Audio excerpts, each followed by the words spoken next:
Soal 41, Pak Joko telah melaksanakan pembelajaran topik barisan dan deret, dan ia mendapatkan cukup banyak siswa yang belum dapat mengidentifikasi konsep tersebut pada situasi nyata dari refleksi proses pembelajaran dan hasil tes formatif.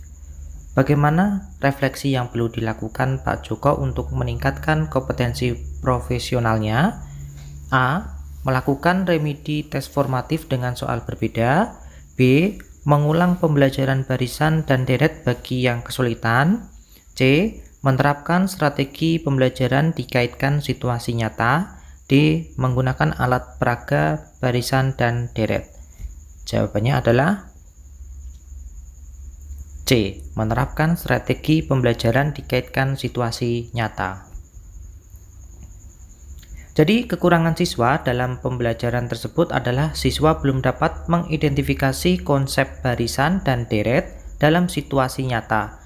Refleksi yang tepat dilakukan oleh Pak Joko adalah menerapkan strategi pembelajaran yang dikaitkan dengan situasi nyata atau contextual problem. Soal selanjutnya, pengertian kelas dalam PTK adalah sekelompok peserta didik yang sedang belajar. Adapun komponen dalam sebuah kelas yang dapat dikaji melalui penelitian tindakan antara lain adalah sebagai berikut, kecuali A. Guru, B. Siswa, C. Materi pelajaran, D. Hasil pembelajaran. Jawabannya adalah C. Materi pelajaran. Dalam PTK, seorang guru dapat mengkaji komponen sebagai berikut, guru, siswa, dan hasil pembelajaran. Soal selanjutnya, apabila dikaitkan dengan tanggung jawab guru terhadap pembelajaran, PTK dapat membantu guru untuk A. Mengatasi masalah siswa, B. Memperbaiki pembelajaran, C. Berkolaborasi dengan guru lain, D. Berkembang secara profesional. Jawabannya adalah B. Memperbaiki pembelajaran.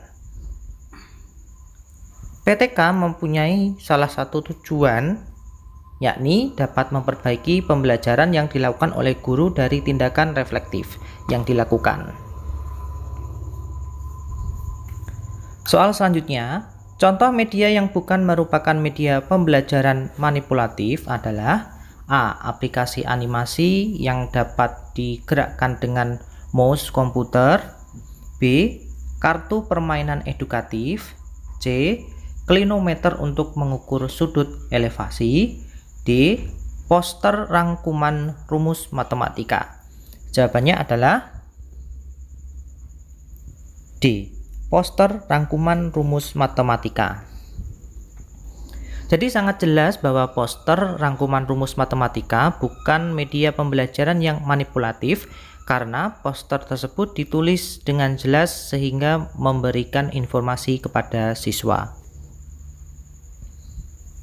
Soal selanjutnya, tujuan utama pengembangan keprofesian lanjutan adalah untuk A. Menambah pengalaman penelitian dan publikasi, B. Meningkatkan mutu pengelolaan pembelajaran, C. Meningkatkan karir jabatan profesi guru, D. Meningkatkan profesionalitas guru. Jawabannya adalah D. Jadi pengembangan keprofesian lanjutan atau PKB adalah bentuk pembelajaran bagi guru yang merupakan kendaraan utama dalam upaya membawa perubahan yang diinginkan berkaitan dengan keberhasilan siswa. Tujuannya adalah pengembangan kompetensi guru dilaksanakan sesuai kebutuhan, bertahap, berkelanjutan untuk meningkatkan profesionalitasnya. Soal selanjutnya, berikut ini adalah karakteristik modul adalah A. Karya tulis cetak mengenai materi pelajaran, B. Diperuntukkan untuk belajar mandiri, C. Berisi materi dan latihan atau tugas, D. Dipersiapkan berjenjang per topik, dan jawabannya adalah B. Diperuntukkan untuk belajar mandiri. Jadi di sini modul adalah bahan ajar yang berisi pengetahuan untuk bidang ilmu atau mata pelajaran tertentu dan diperuntukkan bagi siswa pada suatu jenjang pendidikan, atau sebagai bahan pegangan mengajar guru, sebagai buku utama atau pelengkap. Karakteristik modul salah satunya adalah diperuntukkan belajar mandiri. Soal selanjutnya, karya ilmiah guru harus memenuhi kriteria apik agar dapat dianggap sebagai karya yang bermutu. Pengertian akronim dari kata-kata apik yang salah adalah A. Asli maksudnya merupakan karya penulis sendiri. B. Perlu maksudnya ada kebutuhan dengan karya tulis tersebut. C. Ilmiah maksudnya memenuhi kaidah penulisan ilmiah. D. Konsisten maksudnya keselarasan antara judul dengan isinya.